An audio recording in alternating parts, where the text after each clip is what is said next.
साथियों, मैं सुमित दामा, founder and CEO all India योग शक्ति फाउंडेशन। साथियों, आज मैं आपको बताने वाला हूं कि माँ लक्ष्मी का वास अपने घर में किस प्रकार से करें। क्या करें ऐसा कि आपके घर में माँ लक्ष्मी का वास हो, माँ लक्ष्मी का आशीर्वाद सदैव आपके ऊपर बना रहे। मैं आपको बताने वाला हूं एक स्टोरी के माध्यम से, एक कहानी के माध्यम से।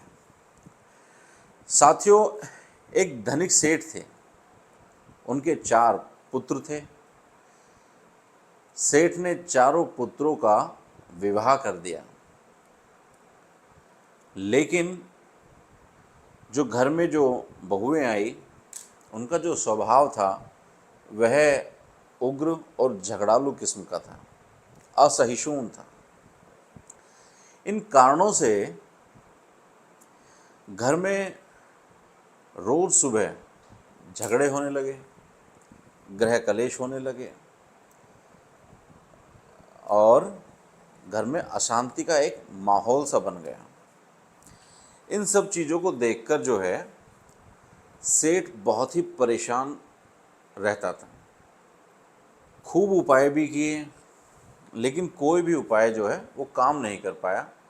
और घर में जिस तरह का माहौल था, झगड़ों का, गृह कलेश का, अशांति का, कोई प्रेम नहीं एक दूसरे से, सब छिन भिन सा माहौल था। तो सेठ बहुत परेशान था। सारे जो हैं उनके जो फॉर्मूले थे वो फेल होते जा रहे थे। एक रात सेठ जो है वह विश्राम कर रहे थे, सो रहे थे।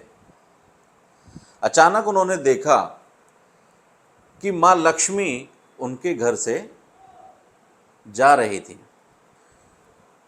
तो उन्होंने हबड़ दबड़ में जो है सेठ एकदम से खड़े हुए। उन्होंने माँ लक्ष्मी के चरण को स्पर्श करके और उनसे घर से जो जाने का कारण पूछा। तो माँ लक्ष्मी ने कहा कि सेठ, आपको तो पता है, जिस घर में प्रेम नहीं रहता, एकता नहीं रहती, घर में झगड़े होते हैं, मैं ऐसे स्थान पर वास नहीं करती, मैं वहाँ ठहर नहीं सकती। तो मेरा इस घर से अब जाना तय है। सेठ उनके सामने रोने और गिड़गिड़ाने लगा कि आप इस घर से विमुख ना हो, इस घर को छोड़कर ना जाएं। मैं आपका अनन्य सेवक रहा हूँ। माँ लक्ष्मी को उन पर दया आई और उन्होंने कहा कि मेरा यहाँ ठहरना कदापि उचित नहीं है और ना मैं यहाँ ठहर सकती, क्योंकि ऐसे माहौल में जहाँ रोज़ झगड़े हों, कलेश हो, एकता ना हो, कोई प्रेम ना हो, ऐसे घर में मैं वास तो नहीं कर सकती। लेकिन आप मेरे अनन्य भक्त हो तो मैं आपको एक वरदान देती हूँ, मांगो आप क्या मांगना चाहते हैं। सेठ पढ़े लिखे थे, बुद्धिमान थे, तो उन्होंने माँ लक्ष्मी से बड़ी चतुराई से एक वरदान मांगा कि माँ, आप तो मेरे घर में नहीं रह पाओगी, ऐसे माहौल में आप वास नहीं कर पाओगी, लेकिन आप मुझे एक वरदान दें कि मेरे घर में सभी प्रेम पूर्वक रहें, एकता से रहें, कोई लड़ाई झगड़ा ना करे आपस में और इस तरह से जीवन यापन करें। माँ लक्ष्मी ने कहा एवं अस्तु, और वहाँ से अंतर्ध्यान हो गए।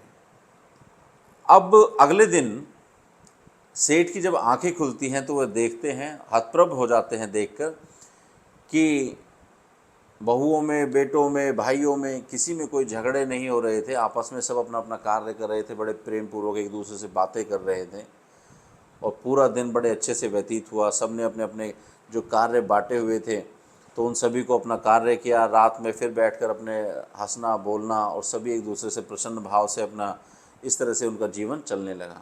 यह देखकर सेठ को भी बड़ी खुशी हुई कि चलो, धन की हानि हुई, माँ लक्ष्मी का वास नहीं रहा, लेकिन घर में अब शांति है, सुख है, प्रेम है, एकता है, मुझे सुकून है।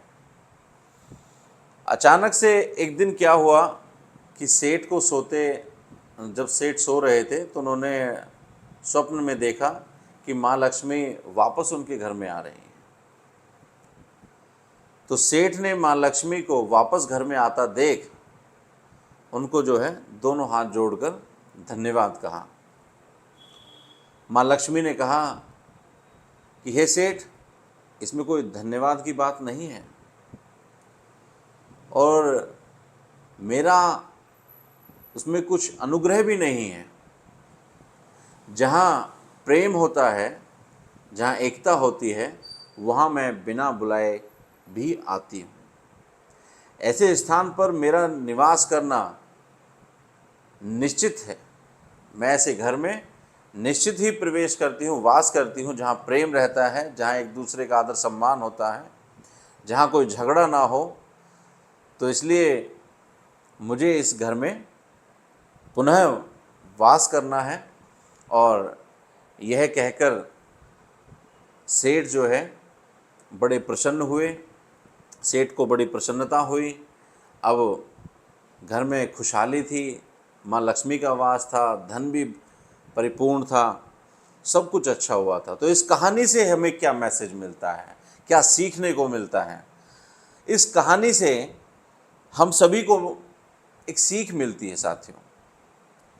जो लोग दरिद्रता से बचना चाहते हैं, गरीबी से बचना चाहते हैं, खुशहाल रहना चाहते हैं, सुखी रहना चाहते हैं, प्रेम पूर्वक रहना चाहते हैं, तो वह सभी लोग जो चाहते हैं कि सदा उनके जीवन में माँ लक्ष्मी का उनके सिर पर हाथ रहे, माँ लक्ष्मी का सदैव उनके घर में वास रहे, उनका आशीर्वाद बना रहे, तो आप अपने घर के अंदर सभी एकता से रहें, आप सभी प्रेम पूर्वक रहें, आप सभी यदि कोई ग्रह कलेश का कोई कारण है तो उस कारण को मिटाएं और जहाँ तक हो अपनी सहन शक्ति को बढ़ाएं। क्योंकि घर के अंदर छोटी छोटी बातों पर ग्रह कलेश करने से आपकी ही लिए हानि होती है, आपके परिवार की हानि होती है, इसमें किसी और की या किसी अन्य की हानि नहीं होती। तो आपको उन छोटे छोटे कारणों को जिससे कि आपके घर में कलेश हो रहा है उनको पूरी तरह से मिटा देना चाहिए। और कहीं अगर अपने आप को झुककर भी अगर आपका कोई काम बनता है तो आप उसमें अपना झुकाव भी प्रदान करें और अपनी सहमति प्रदान करें और अपने घर को एक खुशहाल घर बनाएं। अपने जो है घर को, अपने साथियों को, अपने परिवार के सभी रिश्तेदारों को एक अच्छा जीवन यापन मिले, माँ लक्ष्मी का सदैव आपके ऊपर हाथ रहे। तो इन्हीं बातों के साथ में आपको एक मैसेज भी मिलता है कि आप यदि आप अपने घर में जो है लक्ष्मी जी का वास चाहते हैं तो आपको क्या करना चाहिए, आपको ग्रह कलेश के जितने भी कारण हैं उन सभी को खत्म कर देना चाहिए। बोलिए माँ लक्ष्मी की जय। आपको हमारी वीडियो किस प्रकार लगी? यदि आपको हमारी यह वीडियो अच्छी लगी हो तो उस वीडियो को लाइक और शेयर अवश्य करें। हमारे चैनल को सब्सक्राइब करना ना भूलें। बार बार हमारे YouTube चैनल पर आकर हमारे सभी वीडियो को प्रेमपूर्वक देखने के लिए आप सभी का हृदय की गहराइयों से बहुत बहुत धन्यवाद।